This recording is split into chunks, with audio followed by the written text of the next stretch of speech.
अरे, तुम corporate office में कंप्यूटर पर उंगलियां घिसती हो तो क्या कोई बहुत बड़ा तीर मारती हो? रोज रोज का यहाँ काम का बहाना और ऑफिस की मीटिंग का नाटक इस घर में अब नहीं चलेगा।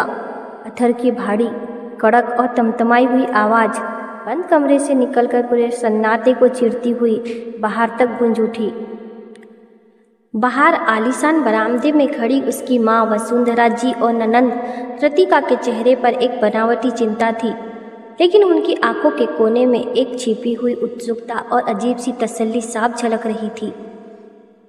सच तो यह था कि कमरे के भीतर पति पत्नी के बीच हो रहा यह भयानक झगड़ा उन दोनों के दिलों को असीम सुकून दे रहा था। अंदर आधा, जो सुबह से ऑफिस के काम और घर की जिम्मेदारी के बीच पीसकर खुद को बड़ी मुश्किल से संभाले बैठी थी, अथर के इन तीखे शब्दों को सुनकर पूरी तरह तिलमिला उठी। उसने अपने हाथ में पकड़े लैपटॉप को मेज पर पटका और पलटकर शेरनी की तरह डहारी। तो तुम खुद कौन सा पहाड़ तोड़ रहे हो अथर? दिन भर दोस्तों के साथ कैफे में बैठकर बिजनेस की बड़ी बड़ी बातें करना और शाम को घर आकर राजा महाराजाओं की तरह मुझ पर हुक्म चलाना, क्या यही तुम्हारी दिनचर्या है? अथर की आंखें गुस्से से लाल हो गई। उसने अपने दांत पिसते हुए कहा, आघा, अपनी जुबान को लगाम दो। तुम्हारी इस 2 कौड़ी की नौकरी की वजह से तुमने मेरे पूरे घर को दांव पर लगा दिया है। मेरी सगी बहन कृतिका इतने दिनों बाद अपने मायके आई है, माँ सामने बैठी है और तुम्हारी अकड़ कम होने का नाम नहीं ले रही। ऐसा व्यवहार कर रही हो जैसे यह पूरा घर तुम्हारे अकेले के दम पर चल रहा हो। आज मेरी माँ जिंदा है तो घर का यह हाल है, कल को माँ नहीं रहेगी तो तुम मेरी बहन को पानी के लिए भी नहीं पूछोगी। अगर तुम्हें अपनी इस नौकरी से इतना ही प्यार है तो इस घर में रहने का तुम्हारा कोई हक नहीं है। अभी के अभी यहाँ से चली जाओ। बाहर खड़ी माँ बेटी ने जब यह सुना तो वसुंधरा जी ने तुरंत अपने मुंह पर हाथ रखकर अपनी हंसी को दबाया। उन्होंने बेहद धीमी आवाज में कृतिका के कान में फुसफुसाते हुए कहा, देखा बेटी, अब आया ऊँट पहाड़ के नीचे। बहुत दिनों से अपनी तनख्वाह के घमंड में उड़ रही थी, अब मेरा बेटा इसकी सारी अकड़ ढीली कर देगा। अब आ रहा है असली मजा। कृतिका ने भी अपना मुंह तिरछा किया और एक कुटिल हंसी हंसने लगी, लेकिन अंदर आघा के शब्द का बांध अब पूरी तरह टूट चुका था। उसकी सूज चुकी आंखों से अथर की तरफ देखा और कहा, हाँ अथर, तुम बिल्कुल सही कह रहे हो। मुझे इस घर में रहने की कोई ज़रूरत नहीं है जिससे मेरे वजूद की और मेरे दिन रात की मेहनत की कदर नहीं है। उसके साथ मैं एक पल के लिए भी इस छत के नीचे नहीं रह सकती। अथर ने एक जोरदार ठहाका लगाया और ताली बजाते हुए बोला, हाँ हाँ, तो शौक से जाओ ना, कौन रोक रहा है तुम्हें? क्या तुम्हारे बिना यह घर चलना बंद हो जाएगा? क्या तुम्हारी इस मामूली सैलरी से हम सबका पेट भरता है? इससे तो सिर्फ तुम्हारा खुद का खर्च निकल जाए, वही बहुत बड़ी बात है।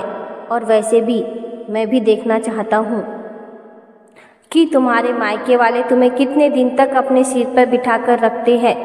अंजाम की परवाह किए बिना आघा ने झटके से कमरे का दरवाज़ा खोल दिया। दरवाज़ा खुलते ही सामने रंगे हाथों खड़ी सास और ननद को देखकर वह एक पल के लिए ठिठकी।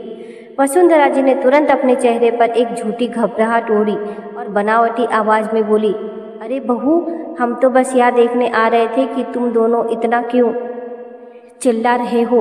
अरे थोड़ी बहुत लोक लाज और शर्म बची है या नहीं? इतनी जोर जोर से लड़ रहे हो कि पूरा मोहल्ला तमाशा देख रहा है।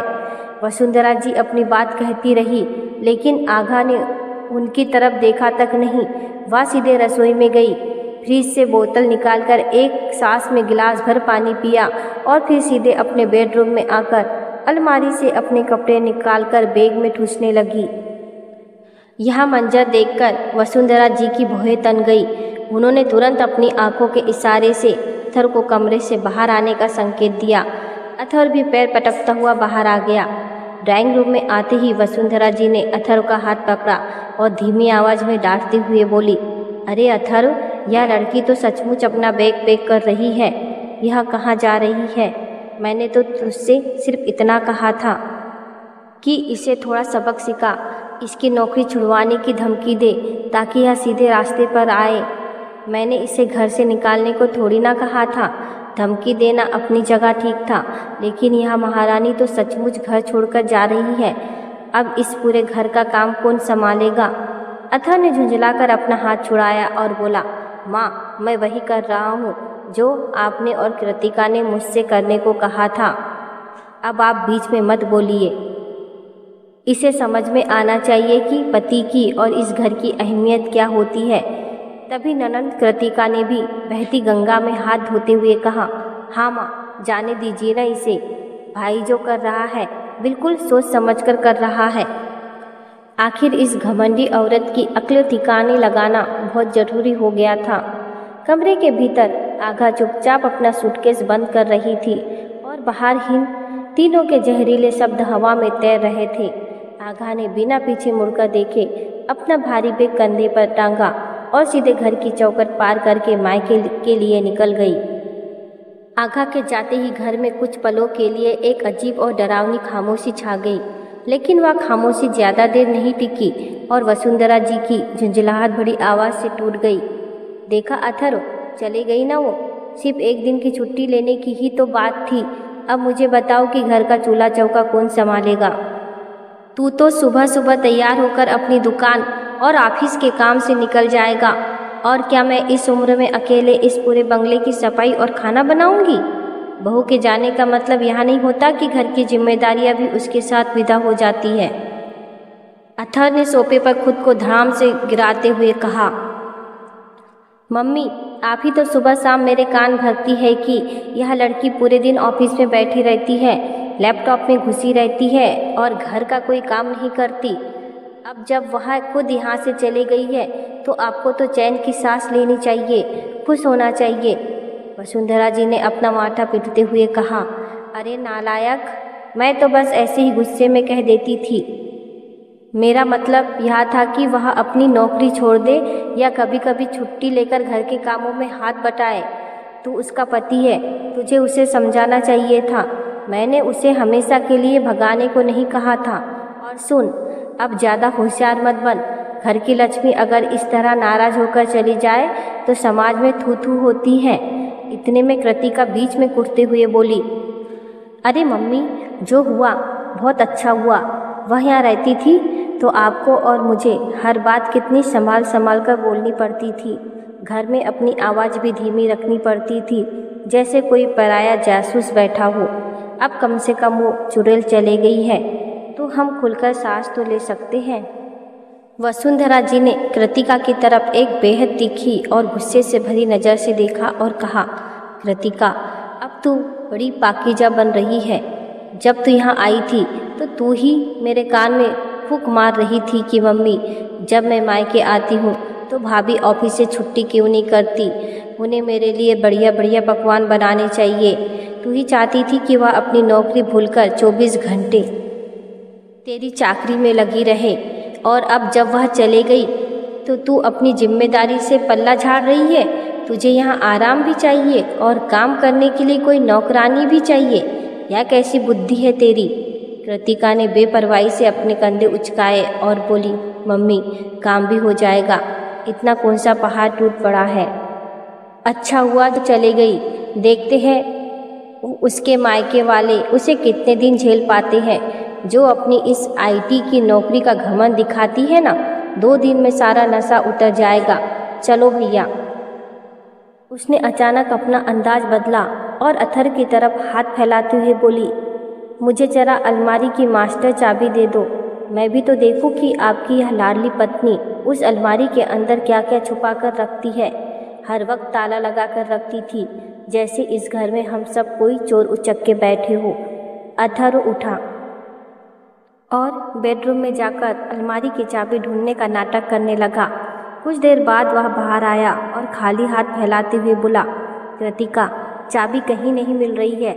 लगता है आगा अलमारी की चाबी अपने साथ ले गई है। यह सुनते ही वसुंधरा जी की आंखों में जैसे साक्षात ज्वालामुखी सुलग उठा। क्या? वह चाबी अपने साथ ले गई? किस हक से? क्या उस अलमारी के भीतर उसकी कोई पुश्तैनी जायदाद रखी है? उस अलमारी में मेरे बेटे के डॉक्यूमेंट है, मेरा सामान है। वह ऐसे कैसे हमारे घर की अलमारी पर ताला ठोक कर जा सकती है? फिर उन्होंने अथर को डांटते हुए कहा, तू पति होकर इतना कमज़ोर कैसे हो गया कि उसने तेरे सामने चाबी उठा ली और तू मुंह देखता रह गया। कृतिका ने भी आग में घी डालते हुए कहा, हाँ भैया, यह तो सरासर हमारी बेइज्जती है। आप अभी के अभी उसे फ़ोन लगाइए और कड़े शब्दों में चाबी वापस मांगिए। उसे समझाइए कि यह उसका मायका नहीं है कि जो चाहे उठा कर ले जाए। अथर ने झल्लाने का नाटक करते हुए अपना फ़ोन उठाया और आघा का नंबर मिलाया। 1 बार, 2 बार, 3 बार फ़ोन की घंटी बजती रही, लेकिन दूसरी तरफ से कॉल कट कर दिया गया। अथर ने फ़ोन मेज पर पटकते हुए कहा, वह मेरा फ़ोन नहीं उठा रही है। अब तो वसुंधरा जी सचमुच अपना सिर पकड़कर सोफे पर बैठ गई। हाय राम, जाने मेरे नसीब में कैसी बददिमाग बहू लिखी थी। खुद तो गई सो गई, पूरे घर की तिजोरी और अलमारी को ढक करके चली गई। यह समाज को क्या दिखाना चाहती है? अब मायके जाकर अपने माँ बाप के कानों में हमारे खिलाफ जहर घोलेगी और पूरे खानदान में हमें बदनाम करके छोड़ेगी। तभी अचानक मुख्य दरवाजे के बाहर से एक जानी पहचानी आवाज़ आई। अरे वसुंधरा, घर के अंदर हो या कहीं बाहर गई हो? यह उनकी पड़ोसन दमयंती जी की आवाज़ थी। आवाज़ सुनते ही वसुंधरा जी के चेहरे के रंग उड़ गए। उन्होंने फुसफुसाते हुए कृतिका से कहा, लो, जिसकी कमी थी वह रिपोर्टर भी आ गई। लगता है मोहल्ले के नुक्कड़ पर किसी ने बहू को बेग ले जाते देख लिया है। दमयंती के यहाँ आने का एक ही मतलब है, मुफ्त की पूछताछ और गॉसिप। फिर उन्होंने अथर को घूरते हुए कहा, देखा, बहू के जाते ही तमाशा शुरू हो गया। कृतिका ने अपने होठ सिकुड़ते हुए कहा, चलो मम्मी, मैं और आप ही बाहर चलते हैं, देखते हैं यह क्या उगलवाना चाहती है। इसे भी अपने व्हाट्सएप ऐप ग्रुप के लिए कोई नया मसाला चाहिए होगा। अथर ने गुस्से का नाटक करते हुए कहा, आप दोनों जाकर इस पड़ोसन को संभालिए। मैं अंदर कमरे में जाकर दोबारा आघा को फ़ोन करता हूँ। उसकी इतनी हिम्मत कैसे हुई कि वह घर की चाबी ले जाए? यह मैं आज उससे पूछकर रहूँगा। जैसी वसुंधरा जी और कृतिका बाहर की तरफ बढ़ी, अथर ने कमरे का दरवाज़ा अंदर से लॉक कर लिया और तुरंत आघा का नंबर मिलाया। उधर बाहर के दरवाजे पर दमयंती जी खड़ी थी और इधर कमरे के भीतर अथर के चेहरे पर एक शांत मुस्कान तैर रही थी। उधर आघा ऑटो में बैठी हुई थी। ऑटो की खड़खड़ाहट के बीच वह जैसे किसी गहरी सोच में डूबी हुई थी। उसे साफ याद आ रहा था कि कैसे पिछले कई महीनों से हर 15 दिन में ननंद कृतिका का इस घर में आना सिर्फ और सिर्फ उसके लिए मानसिक प्रताड़ना बन चुका था। कृतिका जब भी आती, घर में कदम रखते ही उसका पहला संवाद यही होता, मम्मी, आपकी कामकाजी बहू कहाँ है? मैंने आपसे पहले ही कहा था ना कि जब मैं मायके आऊँ तो भाभी को घर पर होना चाहिए।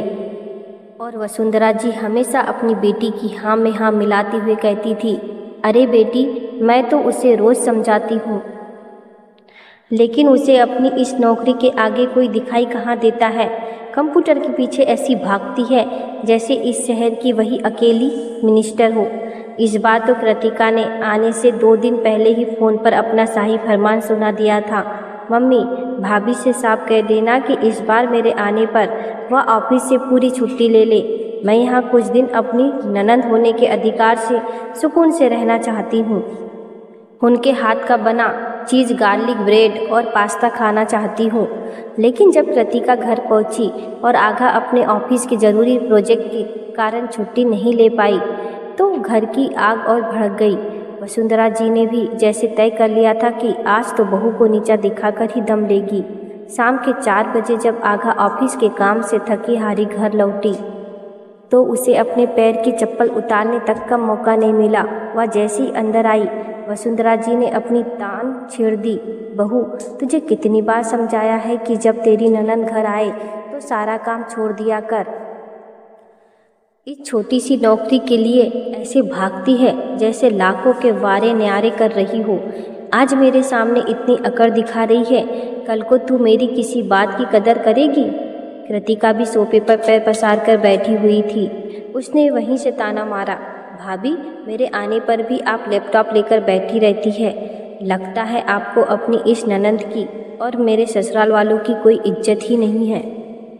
वसुंधरा जी ने तुरंत हामी भरी।